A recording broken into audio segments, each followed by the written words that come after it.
அன்பு தமிழ் நெஞ்சங்களுக்கு வணக்கம். ஃபர்ஸ்ட் ஷோ நிகழ்ச்சிக்கு உங்களை அன்போடு வரவேற்கின்றேன். இன்றைய ஃபர்ஸ்ட் ஷோ நிகழ்ச்சியில் மோகன்லால் நடித்திருக்கின்ற தொடரும் திரைப்படத்தின் திரை விமர்சனத்தை பார்க்க போறோம். வாங்க நிகழ்ச்சிக்கு போவோம். அதிகாரத்தில் இருக்கின்ற ஒருவன் செய்கின்ற ஆணவ கொலைதான் இந்த படத்தின் கதை.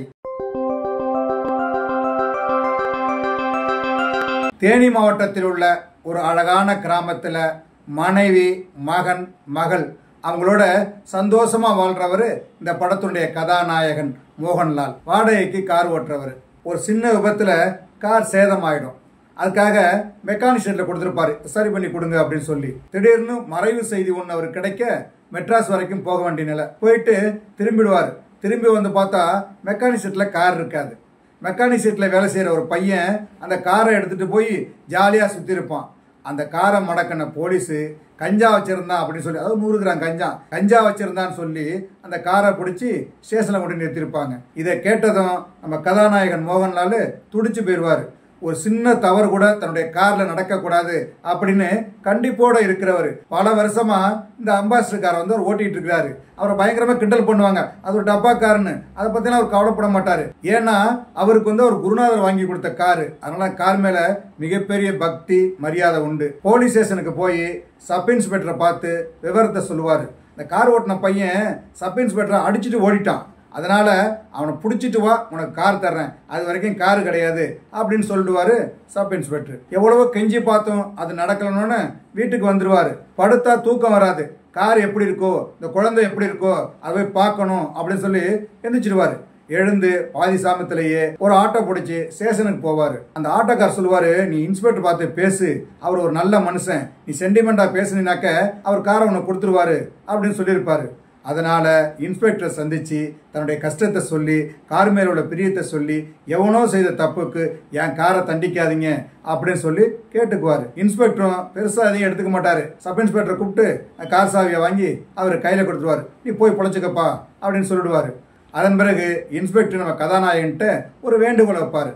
நான் ஒரு கல்யாணத்துக்கு போகணும், என்னை அழைச்சிட்டு போ, நான் அங்கே ஃபங்க்ஷனில் கலந்துக்கிறேன், பிறகு திரும்பி வந்துடுறேன், அதன் பிறகு நீ போ, ஒரு சின்ன உதவி தான் அப்படின்னு கேட்பாரு. சரி, நமக்கு கார் கொடுத்துருக்காரு, அவருக்கு உதவி செய்யணும் இல்லையா? அதனால நம்ம கதாநாயகன் வந்து அந்த காரை ஓட்டுறாப்புல. அவர் இன்ஸ்பெக்டர், சப் இன்ஸ்பெக்டர், ஒரு போலீஸ் அதிகாரி 3 பேருமே காரில் போவாங்க, ஒரு ஃபங்க்ஷனில் கலந்துக்குவாங்க. அதன் பிறகு அந்த இருட்டில் வேறு ஒரு இடத்துக்கு போகணும், ஒரு மலைப்பாதை வழியாக ஒரு இடத்துக்கு போகணும் அப்படின்னு இன்ஸ்பெக்டர் கேட்டுக்குவாரு. நம்ம கதாநாயகனால மறுக்க முடியாது. போக வேண்டிய சூழ்நிலை, கஷ்டமா இருந்தாலும் மன கஷ்டமா இருந்தாலும் அவரோட போக வேண்டியதா இருக்குது. அதனால போவாரு. அந்த பயணம் தான் நம்முடைய கதாநாயகனுக்கு பெரிய அதிர்ச்சியையும் பெரிய பாதிப்பையும் ஏற்படுத்துகிறது. அது என்ன அப்படிங்கிறது தான் இந்த படத்தோட மீதி கதை. பென்ஸ் கார்னு சொல்ல முடியாது, அது மாதிரி பென்ஸ் என்கிற சண்முகம் பாத்திரத்தில் நடிச்சிருக்கிறாரு மோகன்லால்.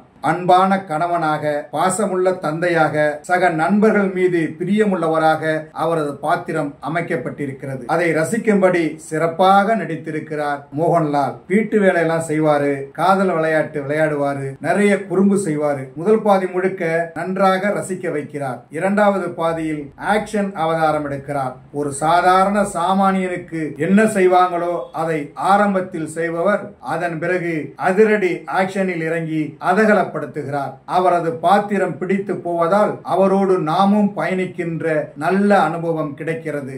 அவரது கண்டிப்பான மனைவியாக சோபனா, பிள்ளைகளுடன் சண்டை, கோபம், கணவன் மீது அன்பு, மோதல் என்று பலம் வருபவர் போலீசிடம் மாட்டிக்கொள்ளும் போது போலீஸை கண்களால் மிரட்டுவார் பாருங்கள். அடேங்கப்பா, அது வேற லெவல். போலீஸ் இன்ஸ்பெக்டராக பிரகாஷ் வர்மா நடித்திருக்கிறார். ரொம்ப நல்லவர் அப்படின்னு ஆரம்பத்துல நாம தப்பு கணக்கு போட்டிருவோம். பிறகு படம் முழுக்க அதே சிரித்த முகத்தோடு எத்தனை பாவங்களை செய்வார். அப்படி ஒரு மிரட்டலான பாத்திரத்தில் நடித்திருக்கிறார் பிரகாஷ் வர்மா. அதே போல சப் இன்ஸ்பெக்டராக நடித்திருக்கின்ற பினு பப்புவின் நடிப்பும் அவ்வளவு யதார்த்தம், அவ்வளவு மிரட்டல். மோகன்லால் மகனாக தாமஸ் மேத்யூ, மோகன்லால் மகளாக அமிர்தவர்சினி, போலீஸ் ஏட்டாக மணியன் பிள்ளை, போலீஸ்காரராக பர்கான் பாசில் என நிறைய பேர் இந்த படத்தில் நடித்திருக்கிறார்கள். சிறப்பு தோற்றத்தில் பாரதி ராஜாவும் இளவரசவும் நடித்திருக்கிறார்கள். எல்லா பாத்திரங்களுமே திரைக்கதைக்கு வலு சேர்க்கும் விதமாக திரைக்கதையோடு பயணித்திருக்கிறது. கதாநாயகனுடைய கார் வந்து ஒரு முக்கிய கேரக்டரா அமைஞ்சிருக்குது. அதே போல அவங்க ஓட்டு நாய், அதுவும் ஒரு முக்கிய கேரக்டர். அழகான கிராமம், இருள் சூழ்ந்த அடர்ந்த காடுகள், மலை, மழை, இப்படி படம் முழுக்க ஒளிப்பதிவாளர் ஷாஜி குமார் தனது திறமையை காட்டுவதற்கு நல்ல வாய்ப்பாக இந்த படத்தின் கதை அமைந்திருப்பதால் அவருடைய பணி மிக சிறப்பாக அமைந்திருக்கிறது. இந்த படத்திற்கு ஜாக்ஸ் விஜய் இசையமைத்திருக்கிறார். கதையோடு பயணிக்கின்ற நல்ல இசை, அதாவது பாடல்கள் அருமையாக இருக்கிறது, பின்னணி இசை வலு சேர்த்து இருக்கிறது. அந்த அளவுக்கு அவருடைய திறமை இந்த படத்தில் நன்றாக பயன்பட்டிருக்கிறது. இந்த படத்தை தருண்மூர்த்தி இயக்கியிருக்கிறார். வழக்கமான பழிவாங்கும் கதைதான். அதை எதிர்பாராத திரைக்கதை, பரபரப்பான சம்பவங்களுடன் படத்தை கொடுத்து ஒரு முழு ஆக்ஷன் படத்தை பார்த்த திருப்தியை தருகிறார். ஆரம்பத்தில் சுவாரஸ்யமான காட்சிகள், பிறகு திருப்பங்கள் நிறைந்த திரைக்கதை, பரபரப்பு, விறுவிறுப்பு என்று படம் போவதே தெரியாத அளவுக்கு இந்த படத்தை இயக்கியிருக்கிறார். இது ஆக்ஷன் படம் தான், ஆனாலும் குடும்பத்துடன் சென்று எல்லோரும் பார்க்கக்கூடிய ஒரு பரபரப்பான படமாக இந்த படம் அமைந்திருக்கிறது. இந்த படம் மலையாளத்தில் உருவாகி தமிழில் மொழிமாற்றத்துடன் வெளியாகி இருக்கிறது. என்ன நேயர்களே, தொடரும் திரைப்படத்தின் திரை விமர்சனத்தை தெரிந்து கொண்டீர்களா? சரி, தமிழ் வலைக்காட்சியை தொடர்ந்து பாருங்கள்.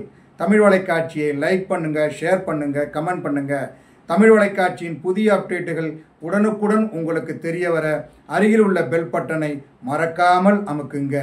கலை இலக்கியம் யாவும் மக்களுக்கே.